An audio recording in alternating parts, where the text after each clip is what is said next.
Hey, so I hope you did enjoy the beautiful, amazing views inside the world's largest truck stop. I don't know if I did mention it, but the name of this truck stop is called Iowa 80. It is run by TA. TA is a truck stop that's called Travel Centers of America.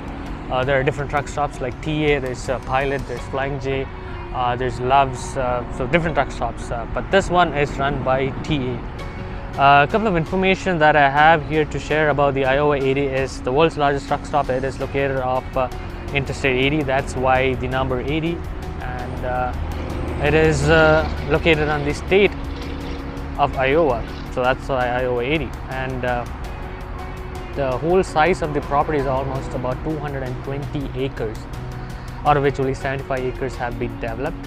And as you guys did see, there are a lot of parking spots for trucks, which totals up to about 900 trucks. So that's quite a big truck stop for almost 900 spots. That's big. And talking about those wind turbine blades that the truck was hauling, they said that I did talk to the guy, and he said the blades were made in Spain, and he picked it up from North Dakota, delivering it to somewhere in Indiana. So there are a lot of windmill turbines all over the place. I think mostly in southern part of US, like in Texas, I think you'll get to see more turbine blades. That being said, one article that I did read about the turbine blades is that these blades are not recyclable, so that kind of makes it a problem. And I did read that they are just piling up on the landfills, so which is not good. But then I did read another article saying that they are working on recyclable turbine blades, which is good.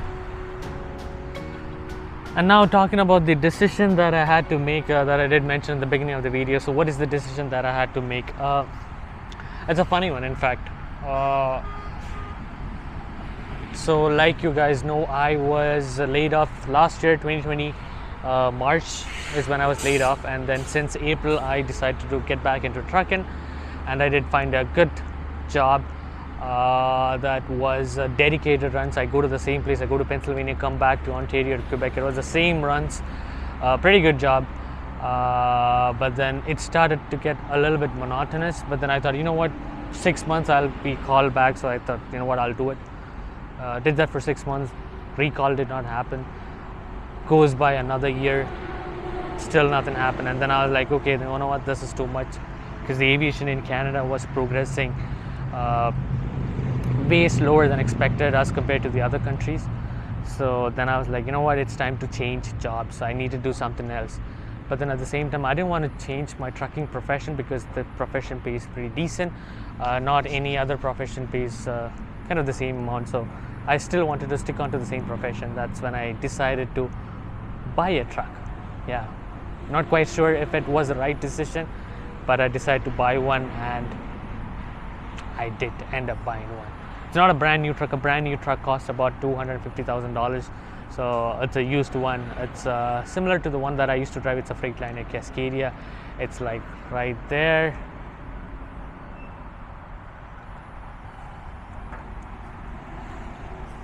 That's my truck.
So continuing off from where I left, I made a quick stop here.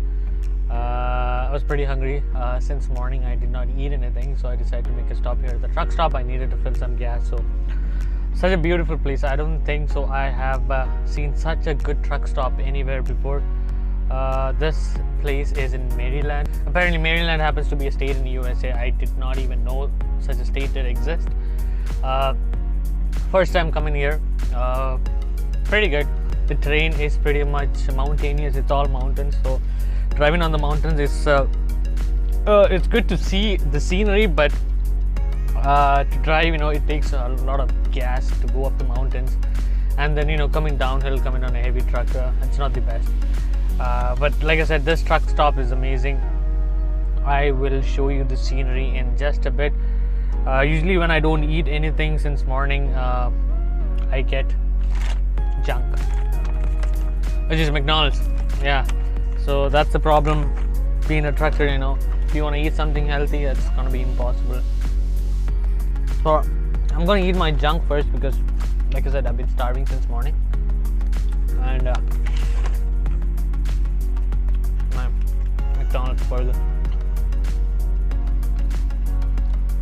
complete junk. But usually I eat it when I haven't eaten anything since morning, and pretty much this is gonna be my only meal for the day. For me, this is not enough because I got the burger, I got the fries. Now I need to get the sugar, Coke. Yeah, complete junk. That's the downside of being a trucker, because these are the things that are readily available. You don't get to go to a good restaurant or get good food. Excuse me. Or if you're smart, you can look for good Walmart or supermarkets around, and then hopefully you can drive your truck in there, and then quickly go grab something to eat. You can be smart and then go find stops. Go find something like that, or be stupid like me right now and then get the junk.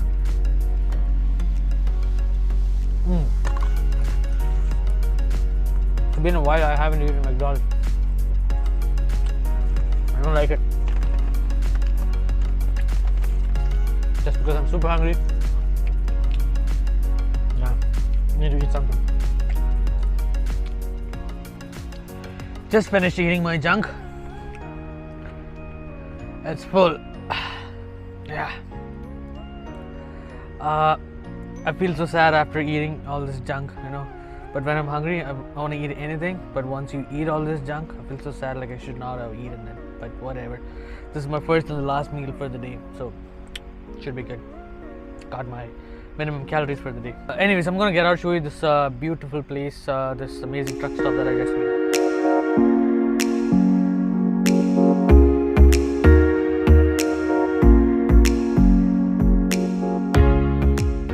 If you guys are wondering how much did I pay for this little beauty here, okay, I'm gonna tell you right now how much did I pay for it. So I paid about $65,000. No, what am I saying? $68,000. I paid $68,000 for this truck. I got it on. I got a loan from the bank, so now I have to make a payment of almost $2,000 every month for the next, I believe, 32 months. Yeah. Yes. That's how much I gotta make payments for this truck here. So I gotta make sure I gotta keep running, or else making those payments are gonna be pretty hard. Yeah, 2,000 happens to be a monthly income for an entry-level job. So that's how much I gotta make payments for this little beauty here. The inside of this truck is pretty much similar to the truck that I used to drive before because it is the same brand. There's nothing fancy in here. I'll just quickly show you how it looks in the inside. So this is how the inside looks like. That's the dash, that's the driver's seat. Looks pretty much same like the previous truck.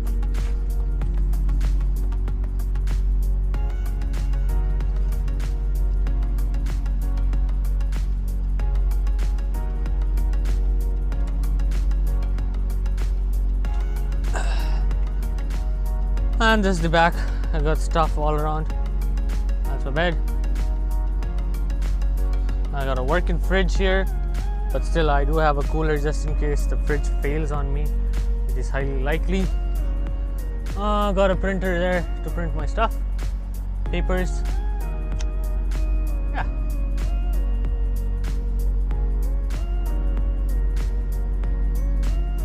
This is going to be an exciting adventure for me because this is the first time I am driving my own truck.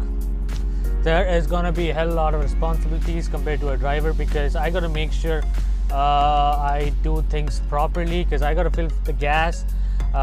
So I have to plan my trip properly so that I can find out where can I find cheaper gas. I got to pay for the tolls.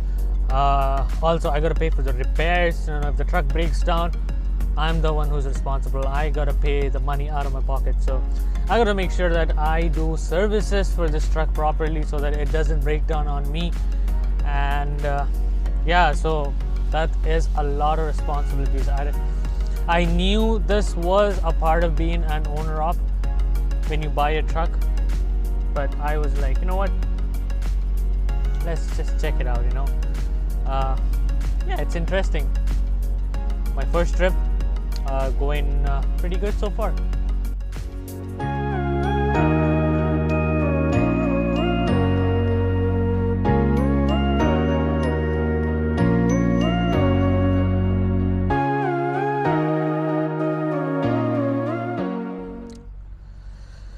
Okay, now here's what I messed up. When I got laid off, my company had laid off initially 400 pilots and then I believe another 300 in addition to the 400. So that brings the total to 700 pilots. I was way at the bottom. My number was about 600. I think the company has about 2100 pilots. But anyway, so I'm at the bottom of the list. I'm 600, total 700 pilots have been laid off. And then sometime early last year, sometime late last year, a recall happened for 80 pilots. So I did not stand a chance.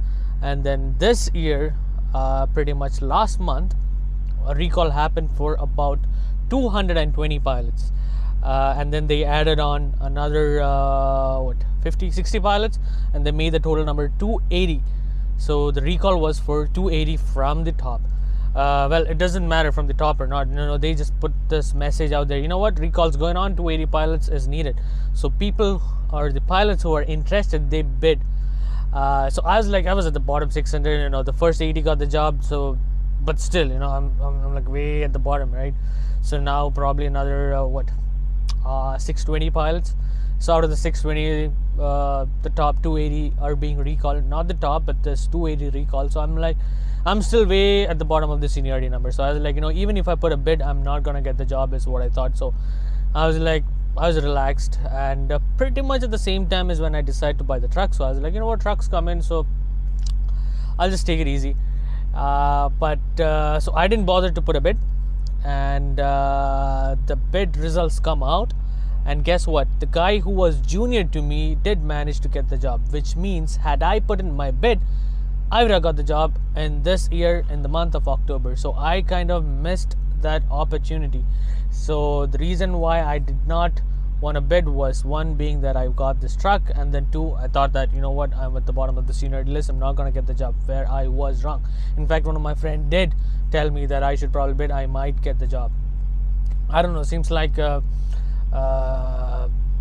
people don't want to go back to work soon. Probably they want to enjoy a little more and then go back to work. But anyway, seems like on the next bid, on the next recall, if I bid, chances are highly likely that I might get my job back. So I did kind of miss the opportunity there, but that's fine. You know what, I'm here with my new venture. Got this truck, got to make the monthly payments.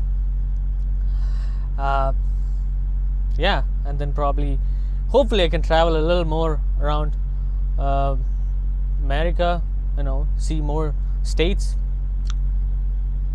Like today that I came to know that Maryland was a name of a state that did exist, or that was a part of the 50 states in USA. So new information that I did get today.